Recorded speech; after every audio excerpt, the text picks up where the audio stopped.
Now we shall begin. You should answer the questions as you listen, because you will not hear the recording a second time. Listen carefully and answer questions 1 to 3.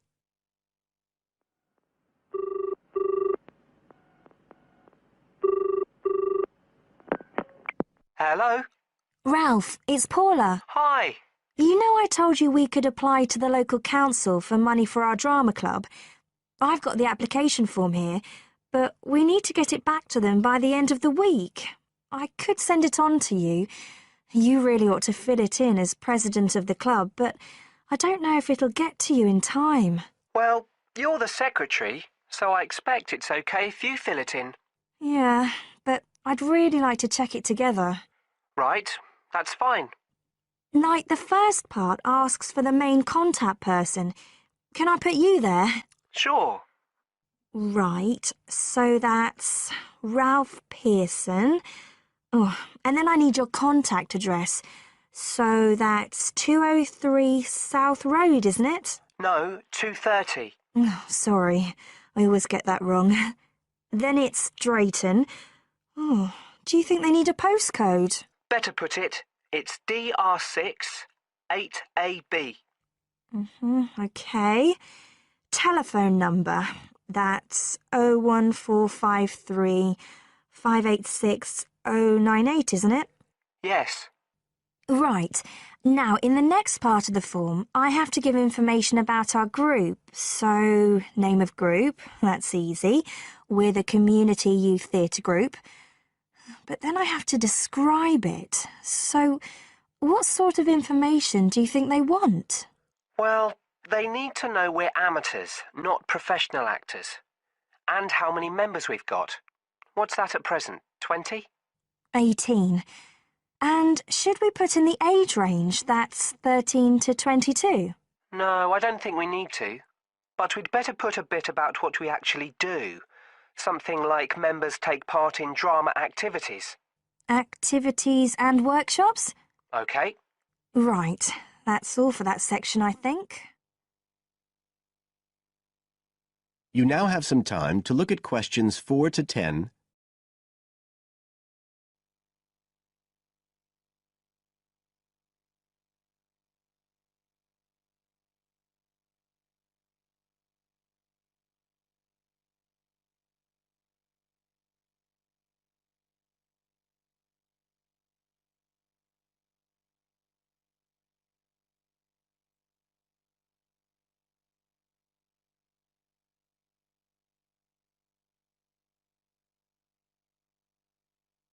Now listen and answer questions 4 to 10.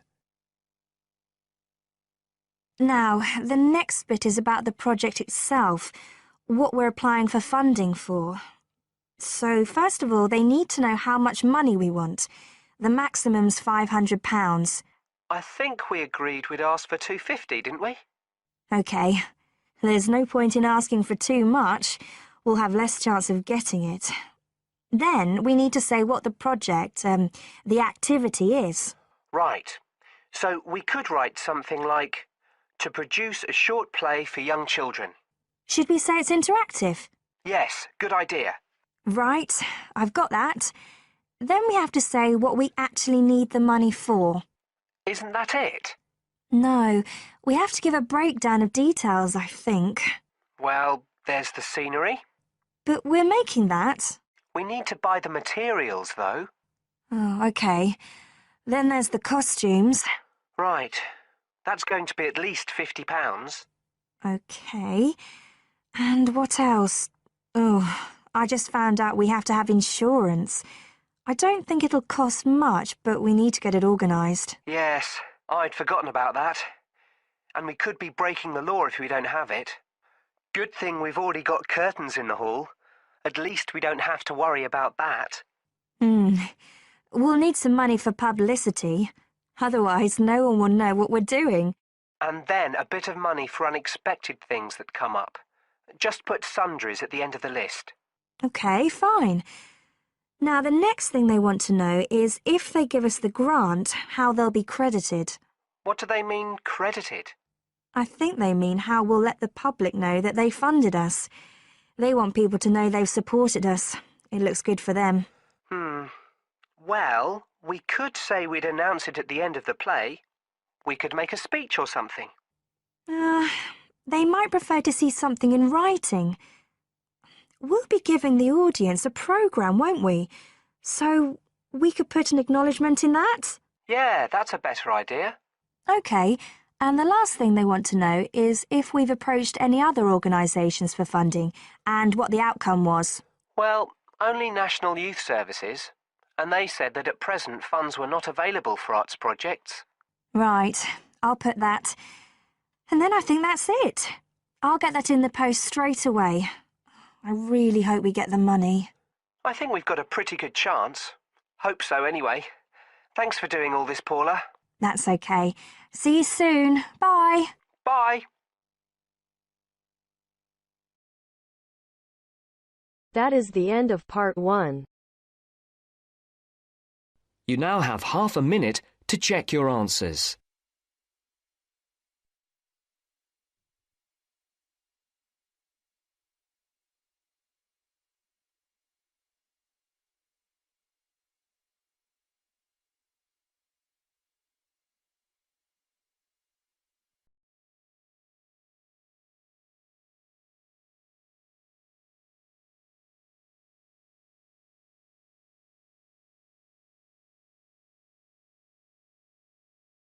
Now turns to part 2. Part 2. You will hear a student union officer explaining about the union's functions and services to a group of new university students. First, you have some time to look at questions 11 to 15.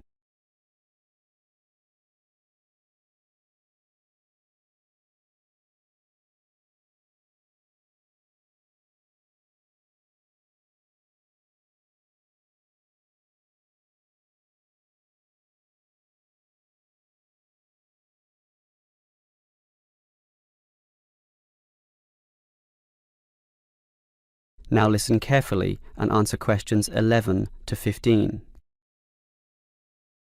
Hello everyone.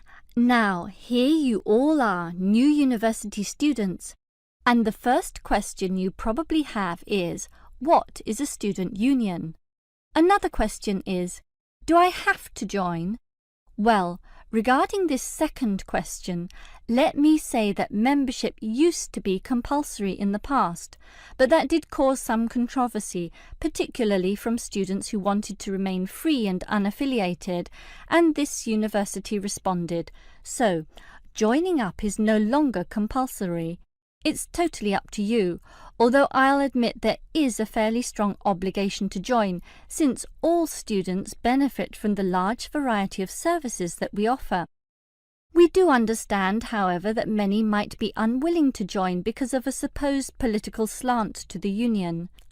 Traditionally, student unions have been seen as being dominated by the left, and I suppose that's still true to a large extent. Here, however, at this university, our union discourages such one-sided viewpoints, and students across the whole political spectrum are welcome.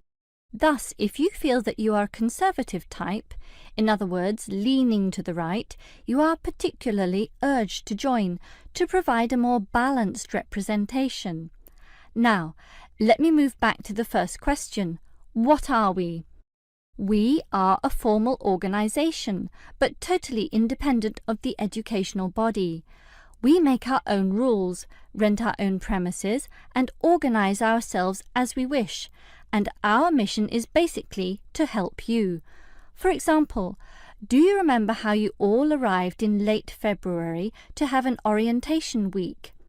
That gave you an invaluable induction into life here, right?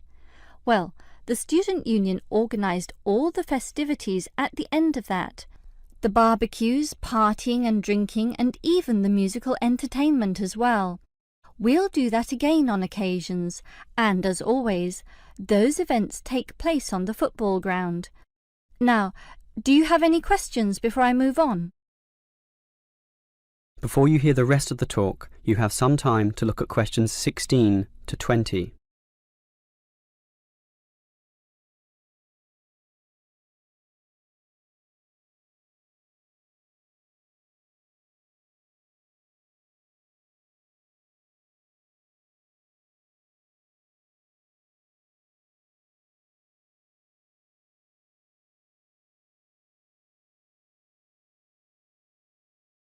Now listen and answer questions 16 to 20.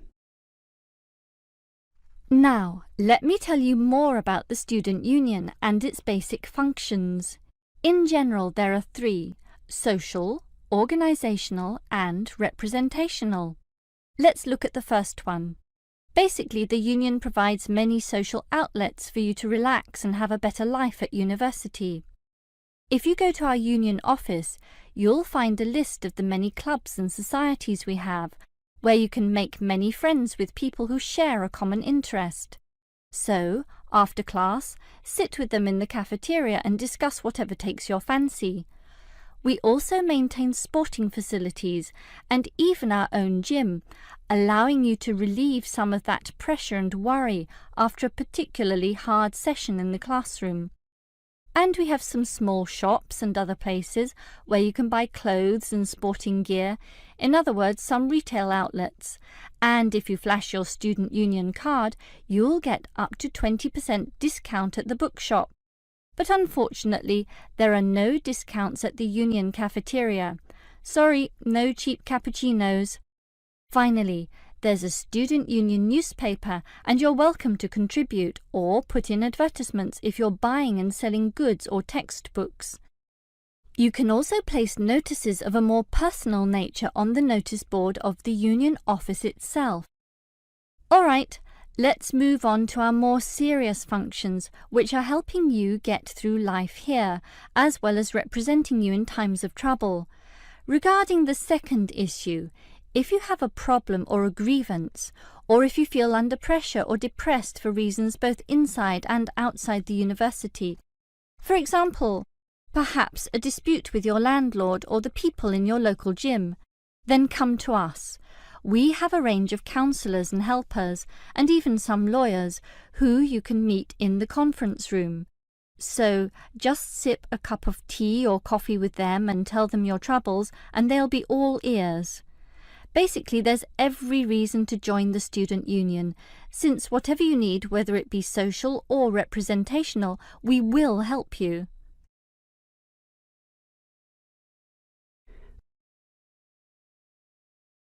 That is the end of part 2. You now have half a minute to check your answers.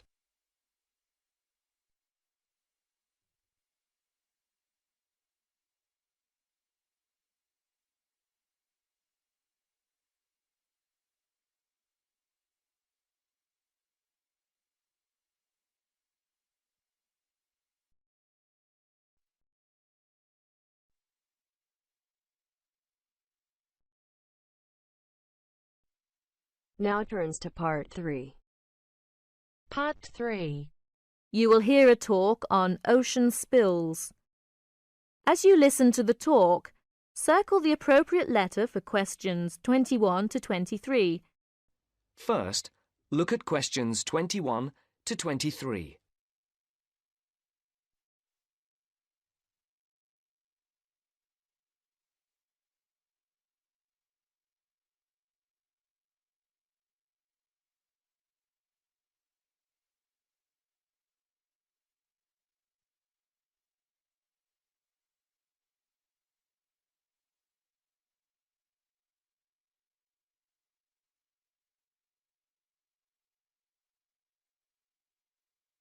As you listen, answer the questions.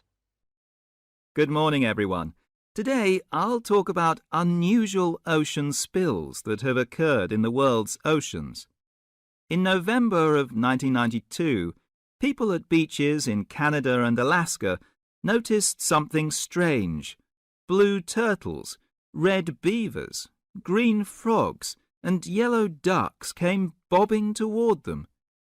They soon found out where the strange creatures were coming from. A ship from Hong Kong was on its way to Tacoma, Washington, when it was hit by a severe storm in the middle of the Pacific Ocean. During the storm, huge waves washed 12 containers overboard. Inside the containers were 29,000 plastic bath toys. One of the containers opened, and thousands of plastic bath toys spilled out and began to float across the Pacific Ocean. 10 months later, the first yellow ducks arrived on the North American shore. Beachcombers along the shore began to find the toys and reported them to local newspapers. But the people who were most excited by the plastic toys were the oceanographers. It gave them an opportunity to study ocean currents and winds. Before the conversation continues, look at questions 24 to 30.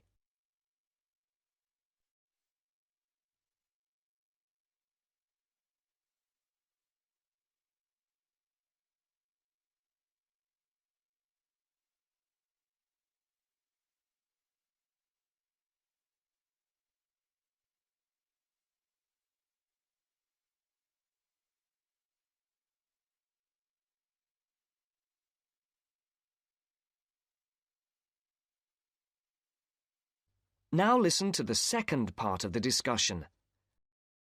Oceanographers drop bottles into the ocean to study these things. But it would be too expensive to drop 29,000 bottles into the ocean at once. Imagine the value of studying the plastic ducks and frogs. This gave some interesting information to the oceanographers. The first toys were picked up in Sitka, Alaska, 10 months after they were washed off the ship. Some headed back into the North Pacific, while others drifted around the Arctic Ocean and headed for the North Atlantic. Many of the toys were swept northeast by the wind and were frozen in the ice of the Bering Sea. They're expected to cross the North Pole and float on down to the British Isles. This reminds me of another unusual ocean spill. In 1990, a ship travelling to the west coast of the United States from Korea was caught in a severe storm. The waves swept 21 containers of Nike shoes into the water. Scientists estimate that about 80,000 running, jogging and hiking shoes, 40,000 pairs of shoes, to you and me, hit the water at once. The shoes were for men, women and children. About 6 months later, people at beaches from Oregon to British Columbia began to find running shoes washed ashore. By the end of the year, Washington newspapers reported people finding hundreds of shoes. In Seattle, thousands of shoes floated to shore. Since the shoes were not attached, they arrived one at a time. The shoes were dirty, but after they were washed, they were still in good condition. People set up exchanges to find matches for their shoes. Oceanographers studied the information to learn more about the ocean. Some Nike shoes reached Hawaii, others went to the Philippines and Japan. According to the scientists, some of the shoes are on a trip around the world and should end up back in Washington and Oregon. Can you believe it? Many pairs of running shoes, as well as plastic ducks and frogs, are still on their ocean journey. So if you go to a beach anywhere in the world, don't be surprised if you see a green plastic frog or a woman's size 7 jogging shoe bobbing toward you. So keep your eyes out, so you may find free bath toys and even a new pair of shoes. Thank you for attending my lecture. That is the end of part 3. You now have half a minute to check your answers.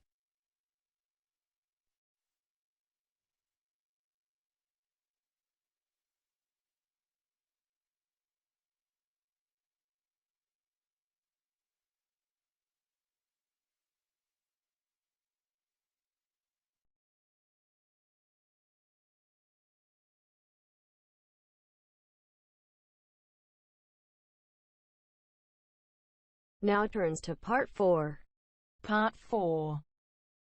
You are going to hear a talk on 2 famous American presidents. As you listen, fill the missing information in the notes below. First, you have some time to look at questions 31 to 40.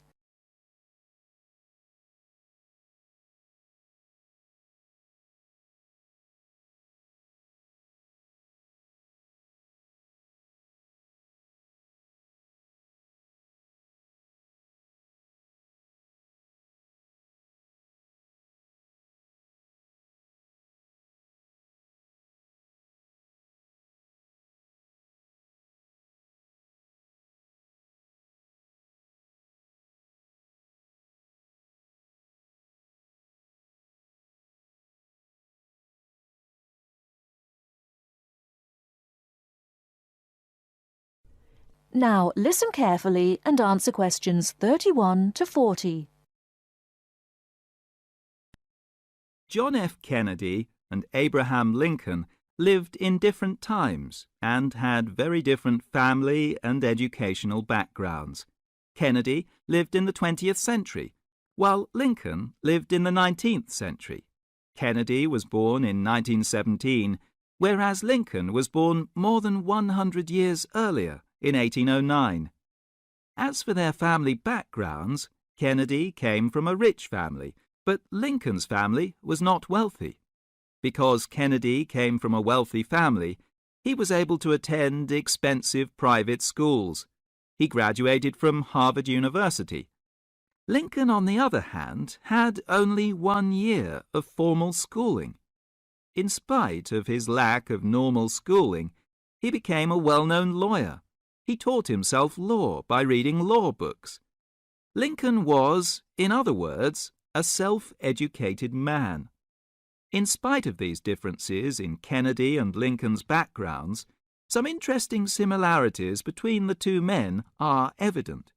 In fact, many books have been written about the strange coincidences in the lives of these two men. For example, take their political careers. Lincoln began his political career as a U.S. congressman. Similarly, Kennedy also began his political career as a congressman. Lincoln was elected to the U.S. House of Representatives in 1847. Kennedy was elected to the House in 1947. They went to the Congress just 100 years apart. Another interesting coincidence is that each man was elected President of the United States in a year ending with the number 60. Lincoln was elected President in 1860, and Kennedy was elected in 1960. Furthermore, both men were president during years of civil unrest in the country. Lincoln was president during the American Civil War. During Kennedy's term of office, civil unrest took the form of civil rights demonstrations. Another striking similarity between the two men was that, as you probably know, neither lived to complete his term in office. Lincoln and Kennedy were both assassinated while in office. Kennedy was assassinated in Dallas, Texas, after only 1,000 days in office. Lincoln was assassinated in 1865, a few days after the end of the American Civil War. It's rather curious to note that both presidents were shot while they were sitting next to their wives.